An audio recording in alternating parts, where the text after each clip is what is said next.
Yeshua HaMashiach, Yeshua Messiah, Great Commission Declaration, 지상 대명 선언.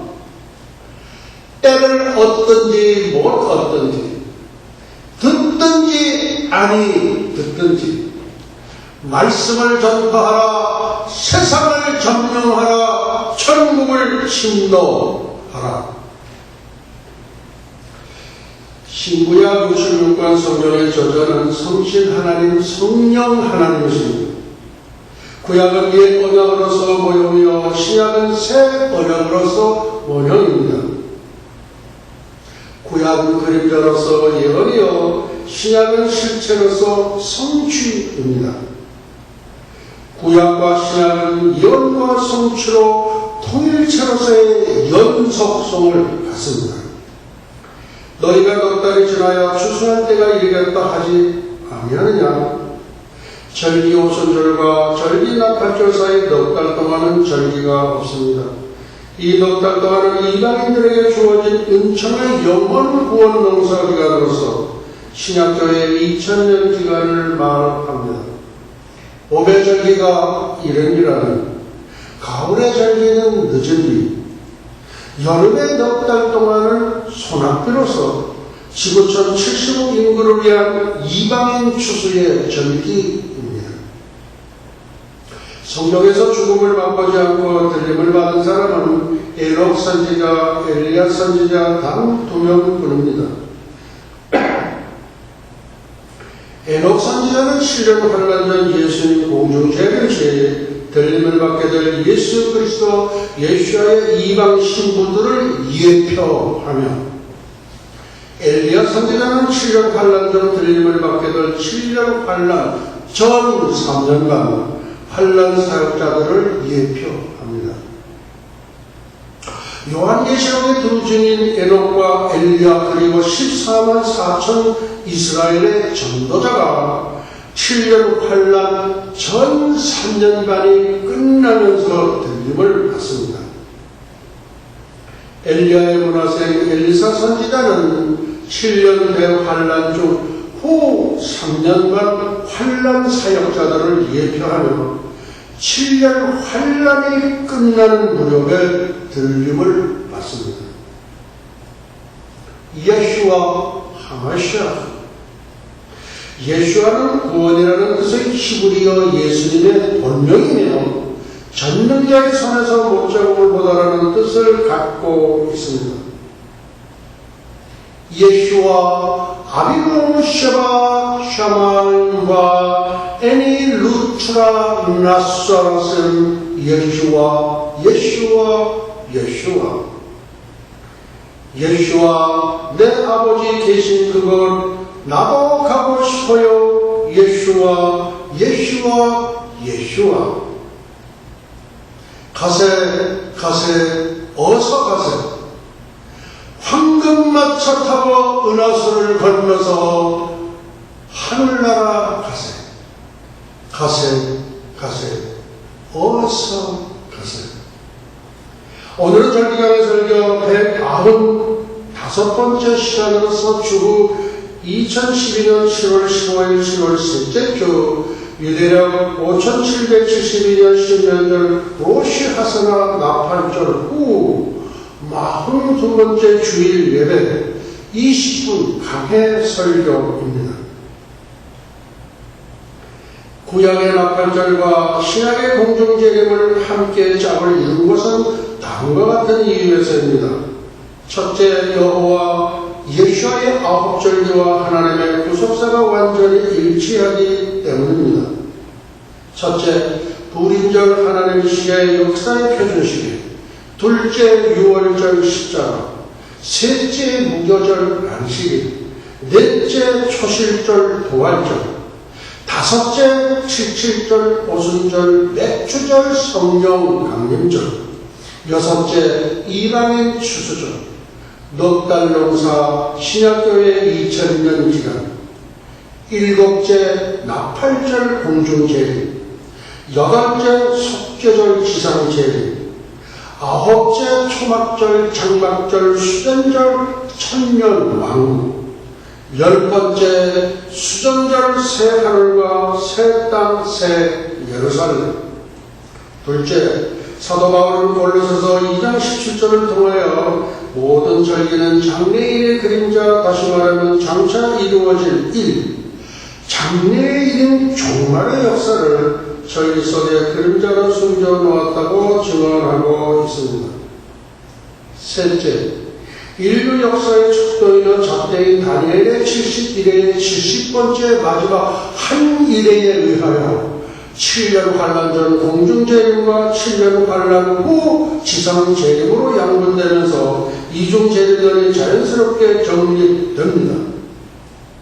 넷째, 역사의 주인공이시여 절기의 주인공이신 예수 그리스도 예수와는 절기를 맞추어 오시게 되어 있습니다.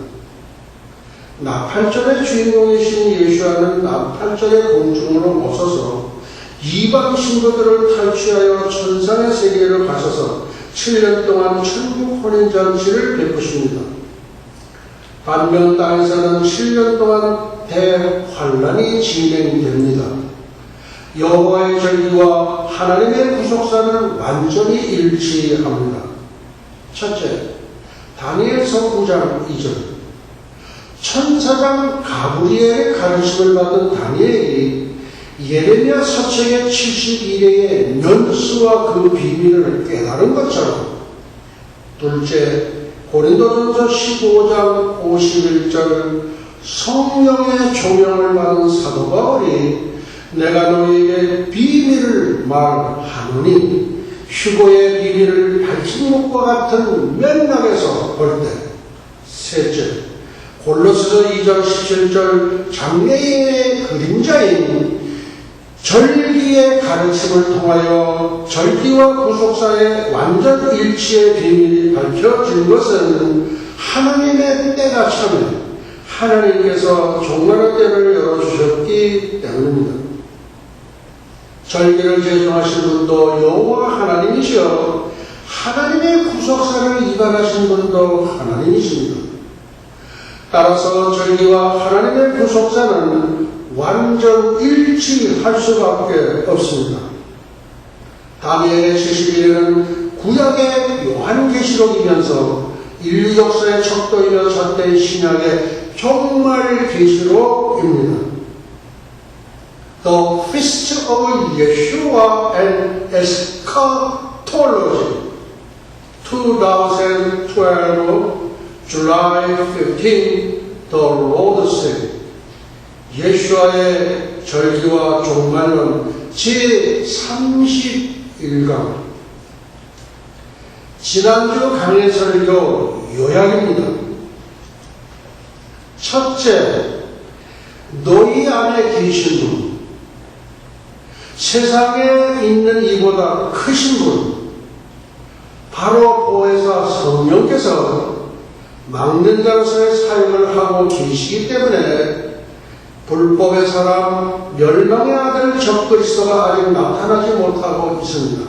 둘째, 적그리스도는 지금 이 세상 어디에선가에서 비밀리에 아주 은밀하게 활동하고 있습니다. 그러나 성령께서 맡고 계시기 때문에 자신을 드러내지 않고 있을 뿐입니다. 셋째, 예수는 승천하신 후 10일 만에 마가의 다락방에 오셔서 신약교회를 활짝 여셨던 보혜사 성령께서는 휴거와 더불어 이 세상에서 철수하십니다. 넷째, 성령님의 내주는 예수님께서 승천하셔서 이 땅에 안 계시는 동안 오순절날에 갑자기 강림하셔서 성도들 안에 내주하시는 성령님께서 우리 안에 계셔야 합니다. 성령님의 온전한 지배를 받아야 합니다.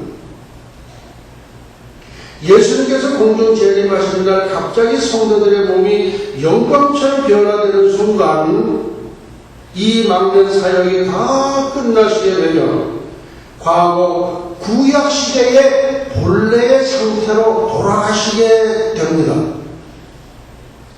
다섯째, 하나님이 처음부터 너희를 택하사 성령의 거룩하게 하심과 진리를 믿음으로 구원을 얻게 하시느니 인간 스스로 도를 닦아서 또는 인간의 강한 의지로 한치라도 거룩해 될 수 없는 것이 인간의 한계 상황입니다. 절대적으로 성령의 도우심이 있어야 합니다. 여섯째, 교회는 오순절날에 성령 강림과 함께 시작되었습니다. 성령께서 오실 날이 신약교회의 생일날입니다. 시내산에 강림하셔서 모세를 불러 올리셔서 십계명을 주셨던 것은 구약교회의 생일입니다. 그러나 교회가 휴거되는 순간 주 안에서 죽는 자가 먼저 일어나 살아있는 성도의 몸이 영광처럼 변화되어 공중으로 올라가는 순간 끝나게 됩니다.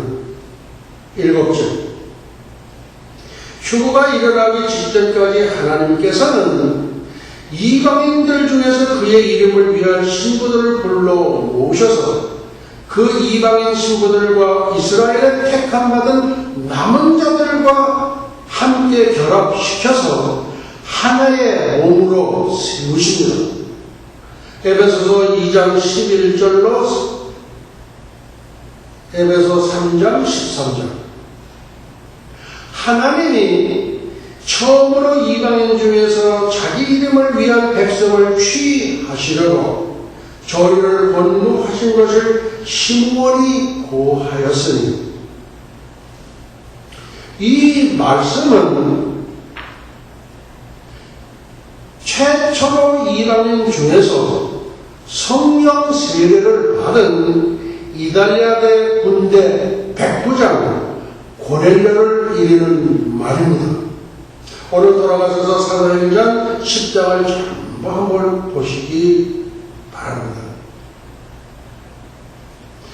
베드로의 설교를 듣고 있는 중에 고넬료의 모든 일가는 성령 세례를 먼저 받고 나중에 물 세례를 받았습니다. 여러 성도님들은 무슨 세례를 받으셨습니까? 인터넷을 통하여 예배를 드리고 있는 전 세계에 있는 모든 분들에게 말씀드립니다. 여러분들은 무슨 세례를 받으셨습니까? 물 세례를 받으셨습니까? 성령 세례를 받으셨습니까? 두 가지를 다 받으셨습니까?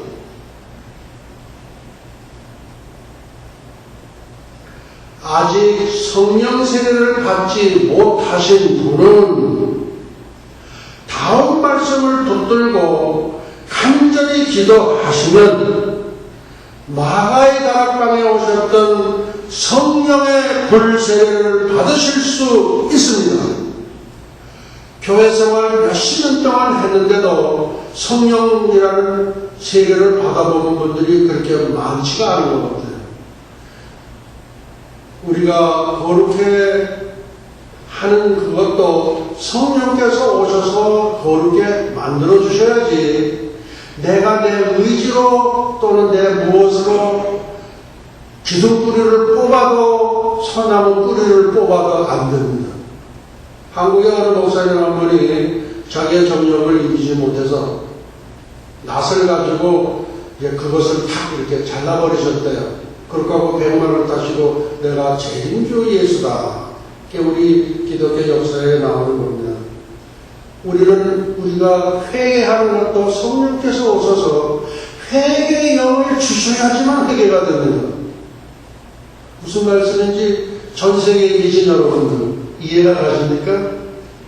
성령께서 온전히 우리 가운데 오셔서 우리 내주하시는 분, 세상에 계신 보다 크신 분, 그분이 바로 성령이죠.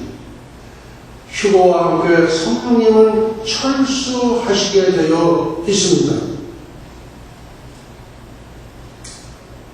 다음 말씀을 붙들고 혹시 교회 몇십 년 다니시는데도 성령 세례 못 받으신 분, 교회에서 하면 좀 창피하니까 이불을 뒤집어 쓰세요. 그리고 다음은 예수님께서 하신 말씀입니다. 누가복음 11장 13절 예수님의 말씀. 너희 천부께서 구하는 자에게 성령을 주시지 않겠느냐? 우리 다 같이 한번 따라해 보시기 바랍니다. 너희 천부께서 구하는 자에게 성령을 주시지 않겠느냐? 그럼 한번 쭉 이어서 하겠습니다. 시작. 너희 천부께서 구하는 자에게 성령을 주시지 않겠느냐? 이거 예수님께서 직접 하신 말씀이에요. 그러니까 이불을 뒤집어 쓰시고 예수님 2000년 전에 말씀하시지 않았나니까 성령을 나에게 주시옵소서. 아버지 예수님 성령 주시옵소서 100번 해보세요. 그러면 놀라운 초자연적인 역사가 일어날 겁니다. 많은 목회자들 가운데에서도요, 성령 못 받으신 분이 무지무지하게 많아요. 무지무지하게 많아요. 그거 아셔야 됩니다. 그리고 우리 예수님께서 말씀하실 때에 이 가라지 그 비유를 말씀하시면서 밤새 와가지고 이 마귀가 가라지를 뿌리고 갔다. 그러니까 제자들이 뭐라고 말하냐면 주여 그러면 우리가 그 가라지를 뽑아버리겠다. 그러니까 예수님께서 그리 하지 마. 추수 때까지 그냥 두어라. 그러니까 오늘날 교회는 분명한 것은 가라지와 알곡이 같이 간다는 겁니다. 가라지와 알곡이 같이 가요.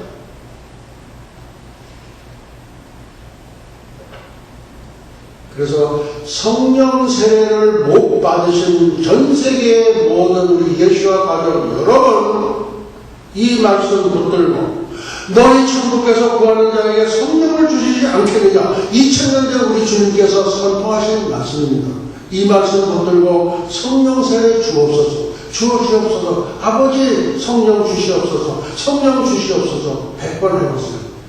그러면 초자연적인 역사가 일어날 줄 믿습니다. 8째, 그런즉 이와 같이 이제도 은혜를 택하심을 따라 남은 자가 있느냐. 여기서 남은 자는 뭐며, 이 말씀은 남은 자란 본백성 이스라엘의 남은 자를 말합니다. 로마서 9장 27절입니다. 이스라엘의 남은 자. 또 이사야가 이스라엘에게 관하여 외치되 이스라엘 문 자손의 수가 비록 바다의 모래 같을지라도 남은 자만 구원을 얻으니. 우리가 초실절 때에는 보리 이삭 한 단을 갖다가 흔들어서 안식구 이튿날 토요일 다음 새벽, 그러니까 토요일 다음 주일에 흔들어 드리는 것이 우리 초실절의 제사입니다. 오순절에는 떡 2개를 하나님께 드립니다. 유월절 무교절 때에는 누룩이 없는 하고 마차, 맛이 없는 빵을 먹어야 합니다. 성경에서 누룩은 죄성을 나타냅니다. 그런데 오순절에 드리는 떡 2덩어리는 누룩을 넣어서 만든 떡입니다. 무엇을 의미합니까? 떡 1덩어리는 이스라엘 본백성 유대인을 말하고 또 떡 1덩어리는 이방인을 말합니다. 유대인이나 이방인이나 다 죄성을 갖고 태어났기 때문에 누룩을 넣는 빵을 하나님께 드리는 겁니다. 그 뜻을 아시겠습니까? 예. 그래서 오순절에는 반드시 누룩을 넣은 죄성을 갖고 태어난 이스라엘 본백성, 그리고 이방인, 그렇게 해서 하나님께 드리는 게 그게 오순절날 드리는 우리 제사법입니다. 이 위대한 과제는 오직 은혜시대, 성령시대, 교회시대의 기간 중에 성령의 특이한 사역을 통해서만이 성취됩니다. 바울은 고린도 교회 성도들에게 이 성령의 사역을 가르쳤습니다. 우리가 유대인이나 헬라인이나 종이나 자유자나 다 한 성령으로서 이르는 바다 한 몸이 되었고 또 한 성령을 마시게 하셨느니라. 할렐루야. 예수와 하마시아. 이 본백성과 이방인이 하나가 되는 놀라운 역사입니다. 이 성령의 독특한 사역은 오직 교회를 위한 것입니다. 교회가 완전한 몸으로 구원의 완성을 이루어 하늘로 휴거되어 올라가기 전까지는 7년 환란이 시작될 수 없습니다. 교회 시대의 성령의 사역은 성도들이 몸 안에 내주하소서. 성령께서 우리 몸에 와서 우리 속에 와 계셔야 돼요. 불법의 사람을 억제하고 막는 일입니다. 오늘은 환란 시대의 성령의 사역에 대해서 살펴보도록 하겠습니다. 휴거와 동시에 성령님께서 철수하신다고 그러셨는데, 그러면은 어떻게 되느냐? 환란 시대의 성령의 사역이 계셔요. 그 부분을 지금 말씀을 드리는 겁니다. 환란 시대에도 성령은 이 땅에서 사역을 하십니다. 그러나 이미 교회가 하늘로 올라가 버렸기 때문에 과거의 교회와의 관계에서 행하시던 사역하고는 같지 않고 다릅니다. 먼저 환란 중 남은 사람들을 추수하게 되는 이삭 죽기의 사역이십니다. 이들은 그리스도의 신부인 신부의 반열에는 들어오지 못합니다. 목숨을 걸고 신앙을 지키는 성도들을 돕기 위한 세대주의를 초월한 사역입니다. 또한 14만 4천 명의 유대인 증인들을 인치고 보호하시는 사역을 맡게 됩니다. 내가 인맞은 자의 수를 들으니 이스라엘 자손의 각 지파 중에서 인맞은 자들이 14만 4천이니 나아가서 두 증인의 사역을 돕는 일을 수행하십니다. 내가 나의 두 증인에게 권세를 주리니 저희가 굵은 베옷을 입고 1260일을 예언하리라. 그러므로 현재 교회시대 기간 중 교회와의 관계에서 이루어지는 성령의 독특한 사역은 끝나지만 14만 4천 명의 이스라엘의 전도자, 그리고 두 증인, 그리고 본백성 중에서 남은 자들의 이삭 죽기 사역을 위해 성령의 사역은 계속됩니다.